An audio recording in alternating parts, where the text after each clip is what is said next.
জো, তুমি আমাকে চিনবে না। আমি তোমারই মতো একজন কালো মানুষ। গলার সবচেয়ে উঁচু পর্দায় গাইছি সেতু বন্ধের গান, যে গানে তোমার দিল খোলা সুরও লাগছে। জো, যখন ওরা তোমার চামড়ায় জ্বালা ধরানো সপাং সপাং চাবুক মারে আর হো হো করে হেসে ওঠে, তখন কাল সিটে পড়ে সভ্যতার পিঠে। যখন ওরা বুট জুতো মোড়া পায়ে লাথি মারে তোমাকে, তখন ধুলায় মুখ থুবড়ে পড়ে মানবতা। জো, যখন ওরা তোমাকে হাত পা বেঁধে নির্জন রাস্তায় গার্বেজ ক্যানের পাশে ফেলে রাখে, তখন খ্যাপাটে অন্ধকারে ভবিষ্যৎ কাতরাতে থাকে গা ঝাড়া দিয়ে ওঠার জন্যে।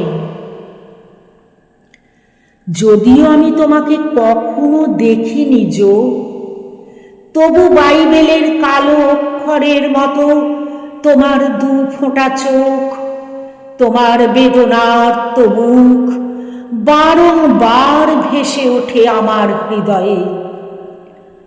তোমার বেদনা এশিয়া, আফ্রিকা আর লাতিন আমেরিকায় ব্যক্ত জো। আমি একজন ফাঁসির আসামিকে জানতাম, যিনি মধ্যরাতে আবৃত্তি করতেন রবীন্দ্রনাথের কবিতা। আমি একজন সুদর্শন যুবাকে জানতাম, যে দ্বৈতার মান রাখার জন্যে জান কবুল করেছিল আমাদের ৭১-এর মুক্তিযুদ্ধে। আমি একজন যাবজ্জীবন কারাবন্দী তেজি নেতাকে জানতাম, দুঃস্বপ্ন থেকে জেগে উঠে যিনি কোনো কোনো রাতে তার শিশু কন্যাকে একটু স্পর্শ করার জন্যে, ওর মাথার ঘ্রাণ নেয়ার জন্যে উদ্বেল আর ব্যাকুল হয়ে আঁকড়ে ধরতেন কারাগারের শিক।